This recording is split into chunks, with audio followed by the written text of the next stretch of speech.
Suša vse bolj uničuje pridelek. Novi obrazi na čelu občinskih uprav nekaterih občin. Začetek Jazzentija v Novem mestu.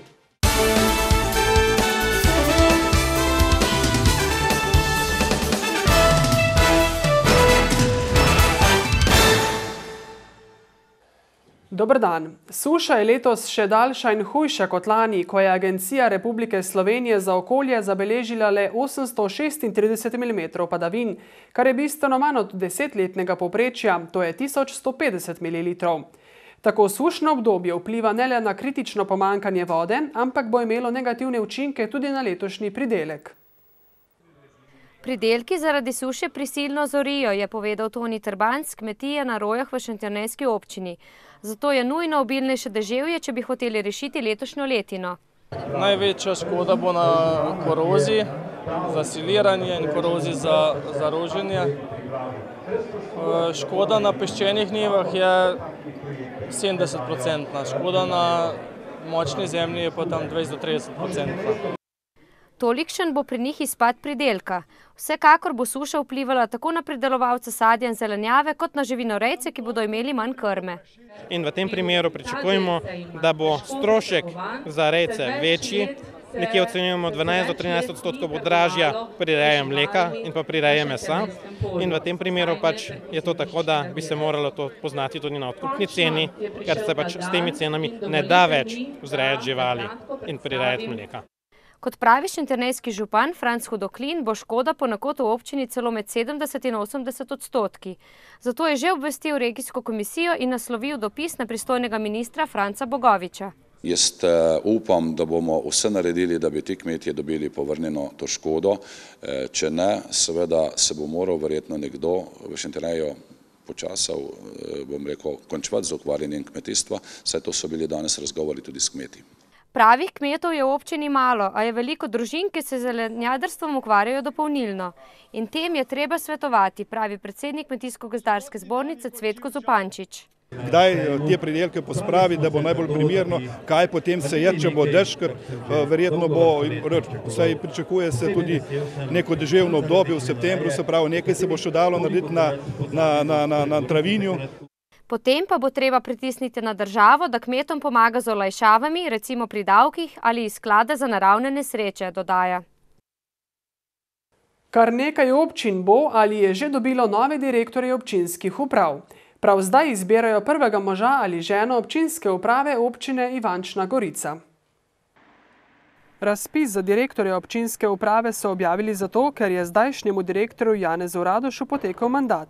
Kako bodo v prihodnje organizirali občinsko upravo, ki zdaj z županom in podžupanom šteje 22 ljudi, pa bo odvisno od tega.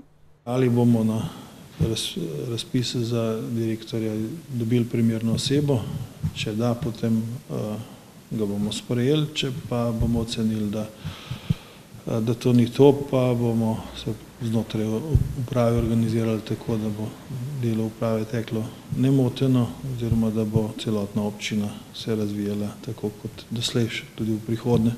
Glede na novo sprejeto zakonodajo so morali tudi v občini Žužemberk izvesti razpis za direktorja občinske uprave. Ker dotedajni direktor ni več ustrezal pogojem, so na drugem razpisu izbrali novega. Žak Gros se je 1. julija pridružil 6 zaposlenim ter županu in podžupanu, ki svoji funkciji opravljata nepoklicno. Glede na to, da je pravnik, smo prav posebej iskali pravniško izobrazbo, zato da bo lahko tudi morda pocenila se pravniške storitve za občino Žužemberk. Spremembe se obetajo tudi v topliški občini. Potem, ko je občinsko upravo zapustil direktor Goran Udovč, ki ga zdaj nadomešča vršilka dolžnosti direktorice Majda Gazvoda, bo z oktobrom vodenje občinske uprave prevzel Igor Erjavec. V Straži se bližita h koncu obnova in dozidava tamkajšnjega kulturnega doma. Rok dokončanja del je 1. september, a se je zaradi selitve knjižnice iz doma zamaknil, zato je najverjetnejši konec naložbe predviden mesec pozneje. Zdaj so na delu obrtniki, dom pa že dobiva končno zunanjo podobo. Izvajajo se tam pleskarska dela, montaže, ključavničarska dela, delno je že položena keramika in praktično fasada se izvaja, tako da je več kot pol že končana. V novem domu bo 1220 kvadratnih metrov koristne površine, kjer bodo v 3 nadstropjih glavna dvorana z 208 sedeži, povečan oder, garderobe, pisarne, 2 manjši dvorani in knjižnica. Občina je podpisala pogodbo za 850 000 evrov, od česar naj bi Agencija za kmetijske trge prispevala približno 419 000, preostanek pa občinski proračun. Da smo zadostili razpisnim pogojem, smo določene dele opreme črtali in jih sedaj z aneksi, z soglasjem ministrstva vključujemo v projekt, tako da računamo, da bo kulturni dom stal nekje okrog 1 100 000 evrov. A opremljen z najsodobnejšo tehniko in videonadzorom, dodaja Knafelj. V novomeškem kulturnem centru Janeza Trdine pa so se to poletje odločili za celovito ureditev sanitarij, čakajo tudi na odločitev mestnega sveta o obnovi kotlovnice. Hkrati pa že razmišljajo o prihodnji podobi kulturnega hrama, ki ga bo potrebno razširiti, pravi direktorica Vesna Dular. Stavba je namreč že zdaj pretesna za vse dogodke, ki jih gostijo. Novo mesto si kot središče regije zasluži spodoben kulturni center, meni Dularjeva. Seveda v zvezi s tem pa se načrtujejo prenove vseh dostopov do kulturnega centra. Morda bom rekla tiste posebej pomembno, kar se tiče tudi varnosti. Tu ugotavljamo, da je morda malce preveč zatemnjeno ob večerih in smo lahko veseli, da še ni prišlo do kakšne nesreče pri uporabi stopnic. Težava pa je tudi v tem, da je ploščad pred centrom postala prostor za druženje mladih vsak konec tedna. In tu se potem ostajajo za njimi sledi v obliki vandalizmov, večkrat imamo zlomljeno rampo, potem resnično ogromno smeti, torej vidi se sledi popivanja, potem različnih preprosto žurk. Tukaj bo treba najti skupni jezik z občino o tem, kje urediti primeren prostor za mlade, dodaja Dularjeva. Mirensko dolino je v minulih dneh zaznamoval Knapenfest, dvodnevna športna in glasbena prireditev, ki se je odvijala v športnem parku Krmelj. Ta je postal bogatejši za igrišče na Mivki. Za otvoritveno tekmo so se domačini pomerili z žensko reprezentanco v smučarskih skokih s kapetanom Primožem Peterko. Dvodnevni festival s športnim dnevnim in glasbenim nočnim utripom so mladi v Kremelju priredili 4. leto. Imajo močno podporo v vodstvu krajevne skupnosti, saj ves kraj z okolico Vred živi za festival, je povedal eden od organizatorjev. Mi smo letos na novo odprli društvo Knapenfest. Predsednik društva sem jaz, ampak to še ne pomeni, da jaz delam ta festival. Ta festival dela približno 10 organizatorjev v ožjem krogu in potem še vsi delavci, vsak, ki je vsaj enkrat za ograjo prijel. Športni park Krmelj ima še veliko neizkoriščenih površin, zato je prizorišče idealno za takšne festivale, saj je možno tudi kampiranje. V krajevni skupnosti jih je zanimalo, koliko bi stala ureditev več igrišč s tribuno in atletska steza. Projektantski predračun znaša 700 000 evrov. Do uresničitve bodo prišli lahko le po koščkih, pravi predsednica sveta krajevne skupnosti Slavica Mirt. Začeli so z odbojkarskim igriščem. Igrišče, kompletna investicija za izgradnjo odbojkarskega igrišča na Mivki in sanacija poškodb na obstoječih športnih objektih ocenjujemo na 18 000 evrov. Financirala je krajevna skupnost in občina Sevnica. Strošek urejanja igrišča bi bil nekaj tisoč evrov višji, če ne bi bilo prostovoljnega dela članov društva in krajevnih svetnikov, je dodala Mirtova. S koncertom Vid Jamnik kvarteta so v dolenjski prestolnici tudi uradno začeli mednarodno delavnico in festival Jazzinti, ki bo vse do sobote potekal v Novem mestu. 13. Jazzinti po vrsti bo spet poskrbel za domala sleherni džezovski okus. Predvsem en dober festivalski program, namenjen prav najširši množici gostov, obiskovalcev, Novomeščanov. As always, a lot of interesting music. We always have Kot vedno bo tudi letos na sporedu zelo zanimiva glasba. Spet imamo zelo mednarodno in raznoliko zasedbo ljudi. Pričakujemo nekaj zelo lepih koncertov in kot vedno bomo tudi letos gostili veliko slovenskih avtorjev.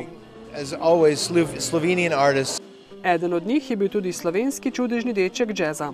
Mi je veliko čast, že takoj, ko sem prvič opazil to, ker sem gledal program Jazzintija. Nam je, verjamem, da vsemu veliko veselje in ponos, da lahko otvorimo takšen super festival in še boljšo delavnico. Mentorji delavnice so v bistvu isti kot lani, z redkimi izjemami, z nekaterimi izjemami. Medtem ko nastopajoči na festivalu so pa v bistvu čisto nova, sveža festivalska imena. Predvsem veliko slovenske glasbe, pa tudi fajn atraktivni koncerti v četrtek in petek.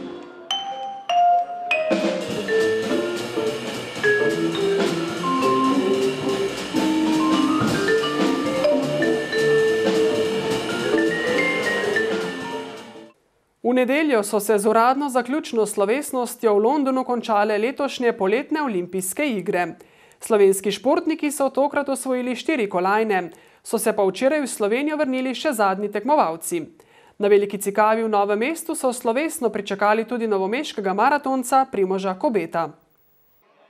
Kobe je zadnji dan olimpijskih iger Slovenijo zastopal v maratonu in slovenske nastope sklenil s 46. mestom. Sem zadovoljen, najprej sem bil pač malo nezadovoljen, ker sem imel težave na progi, tako da bi se že dalo še kakšna minuta, 2 hitreje, vendar če pogledam, sem v bistvu presegel vse trenerjeve rezultate, tako da... Kobe sicer atletiko resneje trenira šele dobri 2 leti, je pa z nedeljskim nastopom izboljšal uvrstitev svojega sedanjega trenerja Romana Kejžarja iz Aten leta 2004, ko je bil ta 54. S Kobetovo uvrstitvijo so sicer zadovoljni tudi domači. Sem zadovoljen z rezultatom, zato ker se zavedam težavnosti proge, ker je bila zelo zavita in to vem, da je zelo težko, spremembe ritma, tako da jaz mislim, da je iztržil maksimalno, kolikor je mogel. Do konca leta Kobe predvideva še nastop na Ljubljanskem maratonu, najverjetneje pa se bo podal tudi na Evropsko prvenstvo v krosu. Brežiški župan pa se je v imenu občine danes s simboličnim darilom zahvalil športnici Barbari Špiler, ki je na olimpijadi v Londonu v metu kladiva z rezultatom 67 metrov in 21 centimetrov zasedla 30. mesto. 20-letna Barbara je prvič tekmovala za slovensko reprezentanco kot 11-letna deklica. Od takrat je v mladinski konkurenci dosegla vse. Zlato kolajno na evropskem in svetovnem prvenstvu. Tudi nastop na olimpijskih igrah je ni razočaral. Jemlje ga kot pripravo za naslednjo v Braziliji, kjer bi lahko segla po kolajni. Cilji za naprej so, da dvignem tehnični nivo ter nivo moči in da pridem na 70 metrov, ki je taka magična meja za žensko met kladiva. S temi 70 metri bi bila v vseh finalih. Do konca avgusta ima počitnice, septembra pa spet začne s treningom. Po njenem prepričanju ima najboljšega trenerja na svetu, Vladimirja Keva, manj sreče pa ima z vadbenim prostorom. Po zimi trenira v prostorih zaprte blagovnice Brežičanka. Prizadevamo si, da bi letos v jeseni preuredili naš športno dvorano oziroma balon pri osnovni šoli, kjer bi naredili iz nekako improvizirano atletsko dvorano, kjer bi bila tudi mreža za mete. Brežiška občina je veliko vložila v športno infrastrukturo. Brez atletskega stadiona najbrž ne bi bilo vrhunskih rezultatov Primoža Kozmusa in njegove naslednice Barbare Špiler, pravi župan Ivan Molan. Sicer pa je vloga občine pri podpori vrhunskih športnikov omejena. Prek pravilnika, ki ga imamo, ki financiramo vse športne klube, tudi nekako zagotavljamo tisto osnovo, trenerje in pa druge stroške, ki se pokrivajo. Špilerjeva kot vrhunska športnica pa bo potrebovala lastnega sponzorja, dodaja Molan. Pred koncem še obvestilo, da je Republiška uprava za zaščito in reševanje razglasila veliko požarno ogroženost naravnega okolja po vsej državi. Od jutri je tako prepovedano kurjenje, sežiganje ali uporaba odprtega ognja, puščanje ali odmetavanja gorečih ali drugih predmetov ali snovi, ki povzročajo požar. Prijeten praznični jutrišnji dan in vabljeni, da se nam pridružite 15 do 7. Nasvidenje.